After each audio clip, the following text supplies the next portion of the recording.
Selamat mendengarkan podcast ini.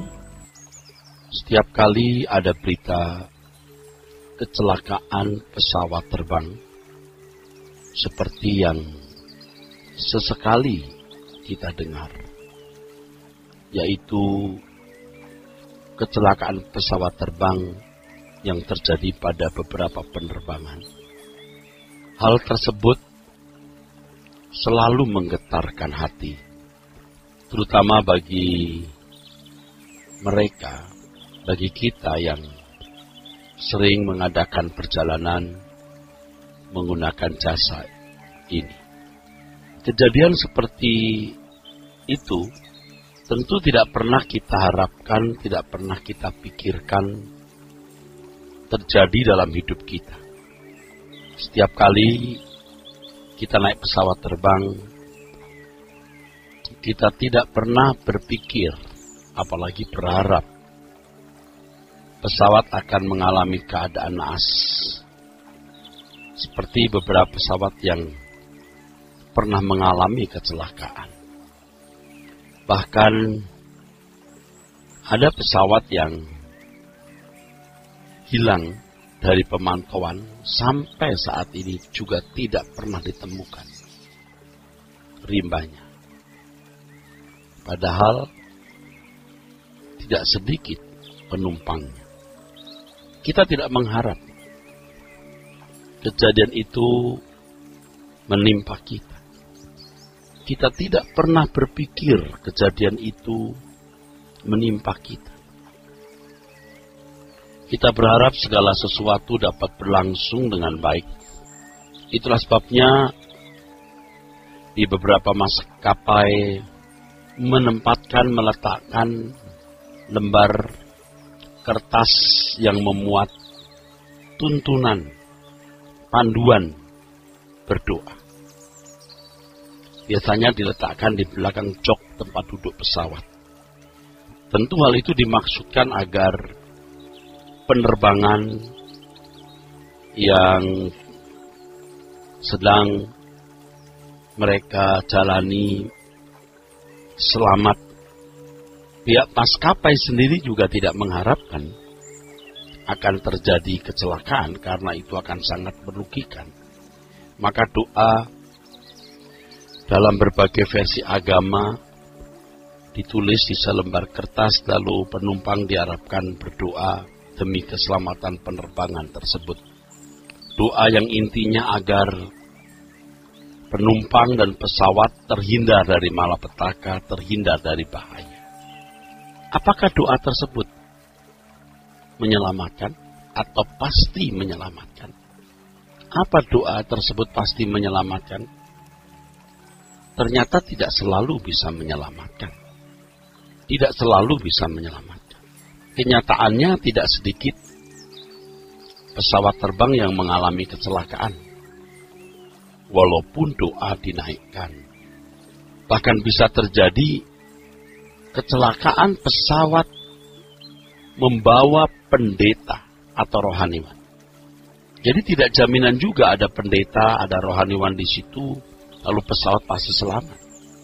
Seperti kelakar atau gurau yang pernah saya dengar ketika kami naik pesawat terbang, lalu seorang berkata, tenang, ada pendeta di sini.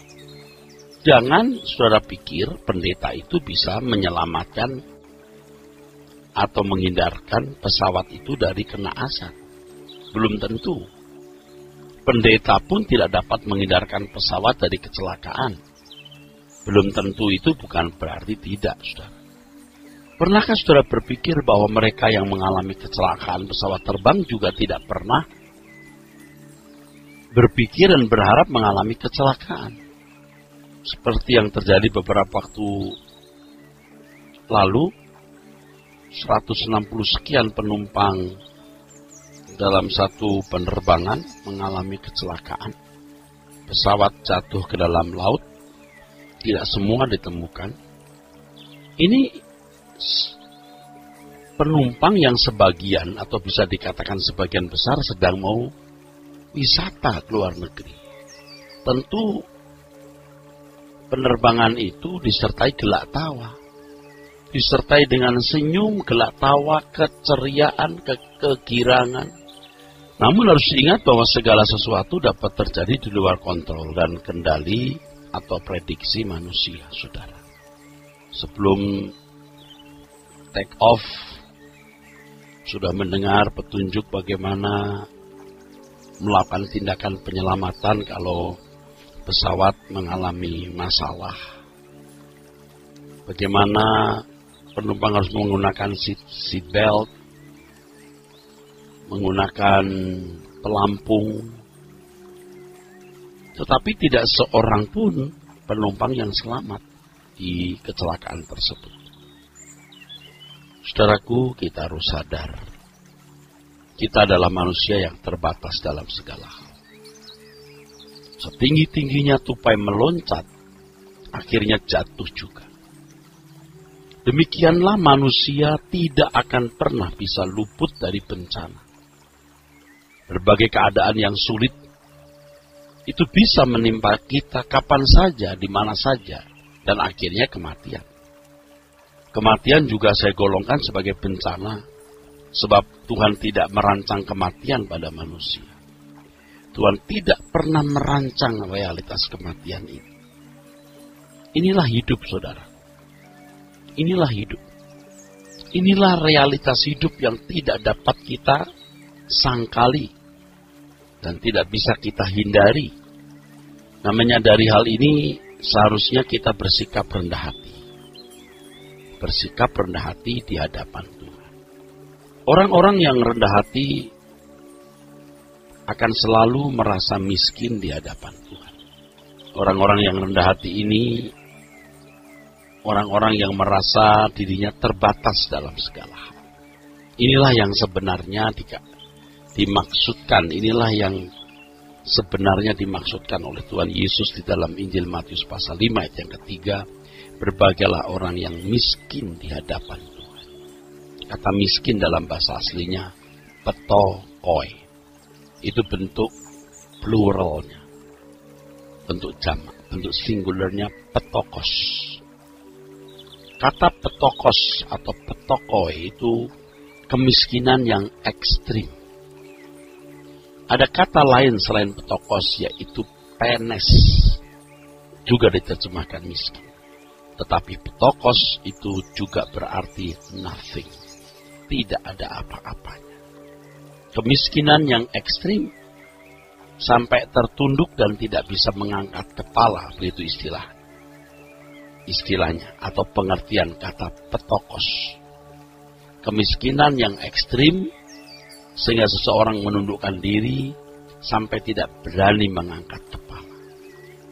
Orang-orang yang menyadari bahwa dirinya terbatas akan bisa bersikap miskin di hadapan Tuhan. Miskin. Ini hal yang mesti harus disadari dengan benar.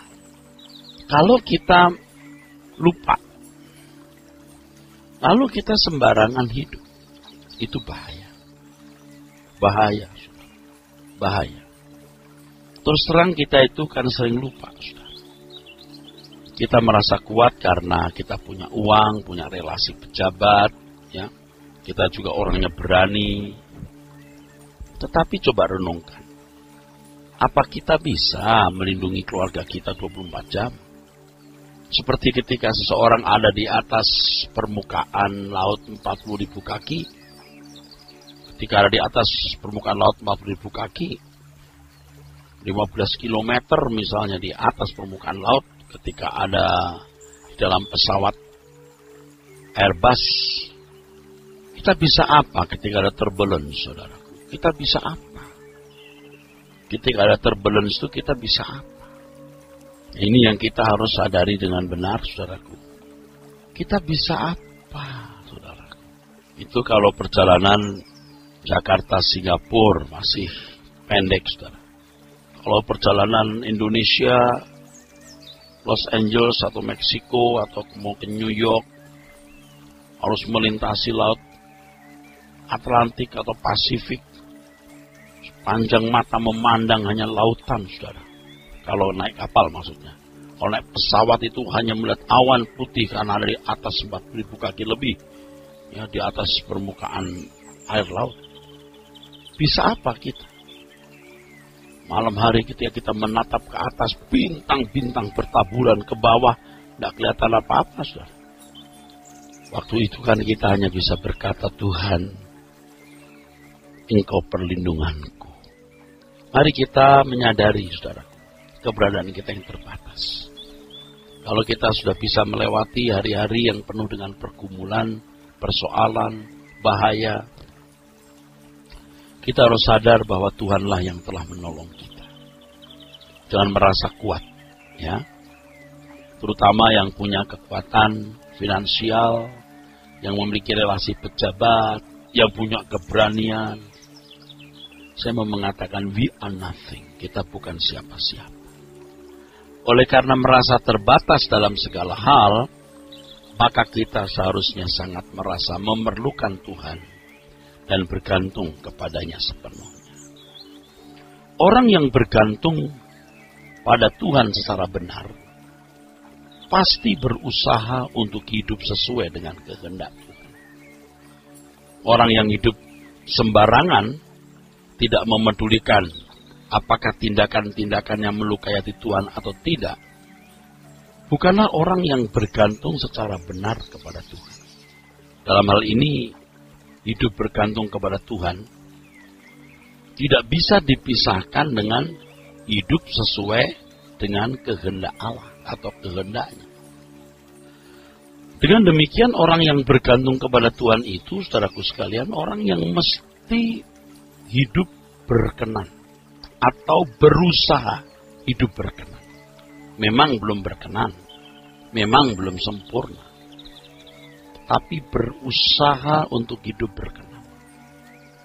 Kita bisa mengerti orang-orang yang tidak bergantung kepada Tuhan secara benar itu orang-orang yang pasti ceroboh hidupnya. Dan kalau orang yang ceroboh hidupnya lalu bergantung kepada Tuhan, itu pasti memiliki pandangan yang keliru mengenai Tuhan. Seakan-akan Tuhan itu bisa diperdaya. Dia hidup suka-suka sendiri, tetapi kemudian dia merasa berhak menerima perlindungan Tuhan. Itu kan ngawur, saudara, ngaco. Dulu kalau saya sebagai pendeta minta orang minta saya mendoakan, ya saya doakan saja. Tuhan tolong orang ini, Tuhan buka jalan untuk persoalannya. Sekarang saya berpikir, apa dia layak mendapat pertolongan Tuhan? Apa dia pantas mendapat perlindungan Tuhan? Maka orang yang mengerti kebenaran ini, bahwa kita tidak dapat memisahkan hidup ketergantungan kepada Tuhan dengan hidup berkenan kepadanya, akan terbimbing menjadi anak-anak Allah yang berusaha hidup berkenan kepada Tuhan. Dan hal ini mengarahkan kita kepada kerajaan surga. Ketergantungan kepada Tuhan bukan hanya membawa dampak di kehidupan sekarang ini, tapi juga di kekekalan. Dan harus ditegaskan bahwa orang yang hidup tidak sesuai dengan kehendak Allah, lalu merasa berhak meminta atau berhak memiliki perlindungan Tuhan, itu orang-orang yang bersikap kurang ajar atau melecehkan Tuhan. Orang yang tidak hidup berkenan kepada Tuhan tidak layak, tidak pantas menerima perlindungan Tuhan. Jadi orang yang hidup tidak sesuai dengan kehendak Tuhan, kemudian berhak meminta dan memiliki perlindungan dari Tuhan, itu kurang ajar itu. Itu sikap kurang ajar, sikap melecehkan Tuhan. Ya, sebagai rohaniwan ya, kita harus membimbing jemaat untuk mengerti hal ini. Jangan tidak peduli, yang penting jangan berpikir yang penting jemaat ini memberi persembahan, perpuluhan, ini orang kaya, ini orang berjabatan tinggi. Wah, rusak saudara kalau kita berpikir begitu. Kita nggak boleh pandang muka orang. Nggak peduli apakah dia kaya atau berkedudukan tinggi. Kalau dia tidak hidup berkenan kepada Tuhan, tidak layak menerima perlindungan Tuhan. Emangnya siapa dia? Sesungguhnya orang-orang yang merasa berat minta perlindungan Tuhan, padahal hidupnya tidak sesuai dengan kehendak Tuhan, itu mau menjadikan Tuhan sekadar pembantu. Tuhan tidak menjadi Tuhan, tidak diperlakukan sebagai majikan yang harus dipatuhi. Dia pikir dengan uangnya dia bisa membayar Tuhan seperti menggaji petugas keamanan atau hansip untuk menjaga diri dan rumah mereka. Jangan menyamakan Tuhan dengan hansip, saudaraku. Nah, dalam hal ini ya pihak gereja dan pihak hamba-hamba Tuhan, rohaniwan ya, harus menyadari bahwa saudara tidak boleh tidak memberi pengertian ini kepada jemaat. Seakan-akan saudara bisa jual jasa dan Tuhan pun bisa diatur. Tuhan itu Tuhan yang agung, yang memiliki integritas. Tidak sembarangan, saudara. Jangan meremehkan Tuhan. Seakan-akan seorang pendeta bisa berkata, tenang, aku dekat dengan dia. Tenang, aku dekat dengan Tuhan, nanti kudoakan. Aku memintakan kepadanya apa yang kau butuhkan. Sembarangan saja, saudara. Memangnya siapa kita? Jangan-jangan yang bicara begitu, itu sendiri juga tidak layak berbicara kepada Tuhan kalau hidupnya dia tidak benar. Ya? Kalau dia mata duitan, dia materialistis, dia gila hormat, dia bangga dengan kedudukannya sebagai rohaniwan misalnya, mana pantas dia minta sesuatu kepada Tuhan? Saudara pikir Tuhan itu siapa? Ya, seringkali pihak gereja begitu mudah mendoakan orang tanpa mengajarkan kebenaran ini, sehingga mereka merasa sebagai orang yang berhak menerima perlindungan Tuhan tanpa hidup sesuai dengan kehendaknya. Ini kan ngawur, saudara. Merasa berhak menerima dan memiliki perlindungan Tuhan tanpa hidup sesuai dengan kehendaknya. Sesungguhnya mereka tidak layak menerima perlindungan Tuhan, baik di bumi ini, dalam keadaan apapun maupun di kekekalan. Camkan itu. Kecuali orang itu orang percaya yang baru, yang tidak mengerti apa-apa, ya tidak bisa disalahkan. Tapi hukum ini pun tetap pasti berlaku bagi setiap orang. Nah, banyak orang tidak mau tahu bahwa keadaannya belum sesuai dengan kehendak Allah, tapi merasa sudah berhak minta perlindungan Tuhan. Ketika bahaya dia berkata, oh Tuhan tolong, Tuhan Maha Besar, haleluya, tolong. Ya, kalau Tuhan masih memberikan dia jalan, kesempatan untuk bertobat, Tuhan bisa tolong. Tuhan mau tolong. Kalau tidak, ya yang kamu tabur, kamu tuai. Jadi, marilah kita menjadi takut menjalani hidup ini, saudaraku, tanpa hidup sesuai kehendak Allah. Saya juga tidak selalu bertindak benar, saudara. Tapi terus terang ya, saya juga takut kalau menjalani hidup dalam keadaan saya berbuat salah. Saya harus berdamai dengan Tuhan, minta maaf, dan saya berusaha untuk hidup sesuai kehendak Tuhan. Orang-orang yang merasa berhak menerima perlindungan Tuhan tanpa berusaha hidup sesuai kehendak Tuhan, itu orang-orang sombong, tidak rendah hati di hadapan Tuhan, tidak rendah hati secara benar. Padahal Tuhan mengatakan, aku menentang orang sombong. Jangan sombong. Terutama saudara yang sekarang ini berduit, kaya, yang finansialnya kuat, yang relasi pejabatnya banyak, relasi dengan aparat keamanan banyak, dengan uang bisa punya centeng, punya pengawal. Jangan sombong. Kita terbatas dalam segala. Atau saudara yang jagoan, yang kalau berkelahi tidak takut siapapun, Jangan sombong. Saudara punya nafas cuma satu, jantungan cuma satu, berhenti selesai. Saudara. Jadi kalau saudara mengerti hal ini masih mengeraskan hati, lalu Anda merasa aman, memang secara lahiriah sekarang kelihatannya aman, tunggu suatu hari nanti. Anda tahu bahwa Anda bukan siapa-siapa. Ayo kita mengoreksi diri, saudaraku sekalian. Ya, jujur mengakui keadaan kita yang terbatas dan membutuhkan Tuhan. Oke, Anda di dunia ini merasa kuat, terlindungi. Tapi ketika saudara menutup mata di hadapan Tuhan, wah, orang-orang congkak seperti ini akan ditolak Allah. Dan itu berarti bencana abadi yang mengerikan. Di pembaringan terakhir, sebelum orang menutup mata, dia baru menyadari bahwa seluruh kekuatan, seluruh kemampuan, seluruh harta yang dia miliki, nothing.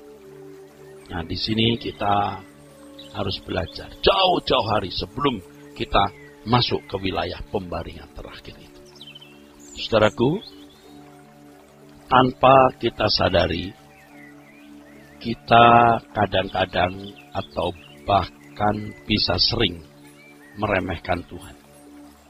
Sikap merendahkan Tuhan atau meremehkan Tuhan bisa terjadi dalam hidup banyak orang Kristen. Saya tidak menunjukkan ini kepada mereka yang beragama lain. Saya sedang berbicara khusus kepada saudara yang beragama Kristen. Orang-orang Kristen yang merasa diri kuat bisa melewati segala keadaan tersulit bagaimanapun. Nah, hal ini memang bisa membangun rasa percaya diri karena faktanya memang selalu berhasil bisa melewati berbagai kesulitan. Ya, dengan berbagai cara pula. Dengan berbagai kesulitan, dengan berbagai cara pula. Sikap seperti ini atau pengalaman seperti ini terjadi khususnya pada mereka yang kuat secara finansial, mereka yang memiliki relasi dengan pejabat tinggi negara serta aparat keamanan. Ketika ada masalah dengan orang, dia tinggal telepon, "Pak, bisa dibantu?" Dari sana berkata, "Siap. Ini Pak, saya ada masalah dengan tetangga nih Pak." "Siap." Dibantu. Ya. Ada persoalan hukum, ya di mana-mana bisa terjadi, saudaraku. Aparat yang disuap dengan uang, di mana-mana, bukan hanya di Indonesia, di seluruh dunia ini. BAP, ya, berita acara pemeriksaan bisa diubah, yang mestinya tercatat di situ sebagai pengedar narkoba berubah jadi pemakai. Gampang itu. Bisa diatur. Kalau menghadapi aparat yang tidak takut Tuhan dan tidak mencintai bangsa, negara, dan rakyatnya. Hakim pun bisa dibeli. Mestinya ketok palunya 9 tahun jadi 5 tahun. Nanti setelah masuk penjara bagaimana dapat remisi. Di mana-mana juga bisa diatur. Ya. Saya tidak pernah mengalami secara langsung hal ini, saudara. Tapi fakta ini tentu tidak bisa dibantah. Terjadi di seluruh belahan dunia. Mestinya salah jadi benar. Yang benar pun jadi disalahkan. Bisa. Bisa. Namanya juga maju tak gentar membela yang bayar.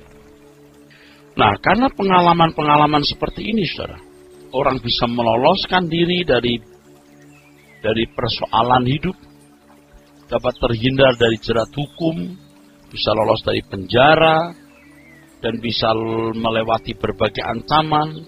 Nah, tanpa disadari, ia memiliki cara berpikir bahwa segala sesuatu dapat diselesaikan dengan uang. Bahkan punya anggota keluarga yang nabrak orang mati pun akhirnya persoalannya dianggap selesai. Ini menghabisi nyawa orang, Ustaz. Dianggap selesai. Ini semua kan buat seorang jadi merasa kuat. Uang berbicara, money talk. Pokoknya semua bisa diatur. Hukum diinjak-injak. Akhirnya Tuhan pun juga diremehkan. Dengan keadaan atau pengalaman seperti itu, seseorang bisa memiliki cara berpikir bahwa segala sesuatu dapat diselesaikan dengan uang. Dalam hal ini, irama hidup bergantung pada kekuatan, kekayaan terbentuk, terbangun kuat di dalam pribadinya. Sehingga menjadi permanen dalam dirinya. Orang-orang yang merasa diri kuat, bergantungnya kepada Tuhan itu tidak sepatutnya. Dan sebenarnya secara tidak langsung atau secara tersembunyi atau secara implisit, yaitu meremehkan Tuhan. Saya sudah bertemu dengan orang-orang macam ini, saudara. Ya tentu saja sebagai seorang pelayan jemaat yang melayani ribuan jemaat, saya sudah bertemu dengan sosok-sosok manusia seperti ini, profil seperti ini, saudara. Coba saudara renungkan, ya. Hal ini juga bisa terjadi dalam hidup saudara. Karena saudara punya pengalaman, bisa meloloskan diri dari berbagai ancaman, lalu saudara merasa, bisa itu semua, bisa diselesaikan. Sampai akhirnya orang berpikir bahwa uang itu segalanya. Ya, terutama orang-orang yang kuat secara finansial dan relasi tadi. Uang itu segalanya. Orang bisa bergantung kepada uang. Sampai akhirnya ia berpikir Tuhan pun dapat disogok. Disogok dengan sejumlah uang yang disumbangkan ke gereja atau aktivitas sosial. Nah, orang-orang kaya seperti ini tanpa sadar ya, pendeta pun juga dicoba untuk dibayar dengan uangnya agar bisa mendoakan, agar kalau menghadapi masalah-masalah berat yang manusia atau kekuatan biasa tidak bisa menanggulangi, Tuhan menghindari. Nah, pendeta doakan ya, nih saya kasih uang, nih saya amplopin. Kalau perlu pendeta-pendeta top yang diundang, pendeta-pendeta terkenal yang dianggap punya relasi khusus dengan Tuhan, punya hubungan intim dengan Tuhan. Wah, ini pendeta top, pendeta intim ini, nomor BB-nya Tuhan juga tahu dia. Nah, kalau saudara seorang rohaniwan seperti, saudara seorang rohaniwan, nah, saudara jangan bisa disuap. Kalau jujur, dulu juga saya bisa disuap atau setengah disuap. Nah, itu seorang jual diri, namanya rohaniwan yang jual diri. Tapi seiring dengan bergulirnya waktu, ketika kita mulai mengerti banyak kebenaran, wah kita mulai siuman, kita berjaga. Bangun, wah salah. Biasanya hal itu terjadi karena kita sendiri juga masih terikat dengan dunia. Ya, kita tidak terikat bagaimana begitu loh ya, tidak terikat seperti orang-orang lain yang materialistis. Ya, tapi pada dasarnya kita masih ingin hidup wajar seperti orang lain. Biar rohaniwan ya pantaslah naik mobil bagus, pantaslah rumahnya bagus, pantas dong punya deposito dalam jumlah tertentu. Akhirnya bisa jual diri kita. Makanya biar rohaniwan juga mesti bertobat. Semua kita harus bertobat. Nah, lewat proses perjalanan waktu itulah kita mulai berubah, kita berubah. Kita mulai memberi pengertian kepada jemaat, ya percuma ya berlindung kepada pendeta minta doa, percuma kalau you sendiri tidak berlindung kepada Tuhan, ya. Kalau you berlindung kepada Tuhan, you harus hidup sesuai kehendak Tuhan. You tidak boleh sembarangan hidup. Tidak boleh sembarangan hidup, sewenang-wenang terhadap orang lain, ya. Terlibat dalam manipulasi kedudukan, terlibat dalam korupsi, ya. Merusak tatanan masyarakat. Orang-orang begitu nggak layak menerima perlindungan Tuhan. Bawahan digencet, pembantu rumah tangga pun diperlakukan sewenang-wenang seakan-akan bukan manusia. Yang begitu kan nggak layak menerima perlindungan Tuhan. Kayak dia itu manusia sendiri, yang lain bukan manusia. Saudara. Jangan sombong, saudara, hebat bagaimanapun, saudara terbatas. Tidak usah nunggu jatuh dari pesawat terbang, ya, naik pesawat terbang besar atau Airbus. Nggak usah nunggu jatuh dari pesawat terbang. Jatuh kepleset di kamar mandi, kebentur tembok, orang selesai. Kan? Makan ikan asin keselak, selesai, saudara. Jangan sombong, mari kita belajar untuk rendah hati dan berkata, Tuhan, aku bukan siapa-siapa, aku tidak punya apa-apa, aku butuh perlindungan-Mu. Lalu hiduplah benar. Jangan hidup sembarangan. Harus tegas dikatakan begitu. Ya memang kita harus menyampaikannya dengan cara yang bijak. Kita melihat ada orang-orang yang sudah terlanjur ya. Jadi begitu materialistis. Menunjukkan ketertundukannya kepada kekayaan. Dan dia juga berusaha menundukkan orang dengan kekayaan. Sebagai rohaniwan ya harus menjelaskan hal ini, saudara. Kita tidak perlu takut ya. Tidak punya uang atau tidak memiliki banyak. Saudara, mari kita berubah ya. Dengan mendengar firman ini berubah. Kalau saudara tidak mau berubah, ya terserah. Ya, ayo. Kita berusaha untuk hidup berkenan. Yang bicara ini juga belum sempurna, saudara. Ya. Jangan munafik. Kita semua belum sempurna. Tapi kita berusaha untuk hidup berkenan di hadapan Tuhan. Jangan sampai ya karena bisa melewati masalah A, masalah B, masalah C dengan uang dan kekuatan relasi. Lalu Tuhan tidak dipandang lagi. Oke, kalau kamu mau begitu terus silahkan. Satu kali akan tertumbuk pada masalah yang tidak bisa ditolong dengan apapun. Ya, apalagi kalau sudah ada di pembaringan terakhir. Ketika kita seorang diri tergeletak di ruang ICU, napas tinggal satu-satu, yang ada dengarannya bunyi kardiogram, tit, tit, tit, tit. Saudara sudah tidak pantas menerima perlindungan Tuhan. Wah, celaka. Ya, untuk itu hiduplah benar. Jangan munafik. Manusia bisa tidak melihat, tapi Tuhan melihat. Orang-orang yang merasa bisa menghindarkan diri dari kesulitan dengan kekuatan uang dan relasi pejabat akan menjadi angkuh. Tetapi mereka tidak menyadari keangkuhannya. Dan ciri orang-orang seperti ini kemudian, saudaraku, berusaha mencari kepuasan diri dengan berbagai fasilitas materi. Berusaha mencari hormat dari manusia, segala lapisan masyarakat. Ya, memang dari kacamata dunia mereka adalah orang-orang yang baik dan wajar hidup. Tapi di mata Tuhan mereka orang-orang yang tidak layak menjadi bangsawan surgawi. Tuhan Yesus berkata bahwa hidup manusia tidaklah tergantung dari kekayaan itu. Lukas 12 ayat 15. Dan orang-orang yang mengandalkan kekuatan kekayaan sukar masuk surga. Atau tidak bisa masuk surga. Nah, ayat-ayat seperti ini bukan hanya ditujukan kepada orang kaya loh, saudara. Tapi juga orang miskin yang ingin kaya. Ingin kaya karena kekayaan itu. Beda ya, ingin kaya karena mau mengabdi kepada Tuhan. Demi melindungi sesama. Demi kesejahteraan sesama.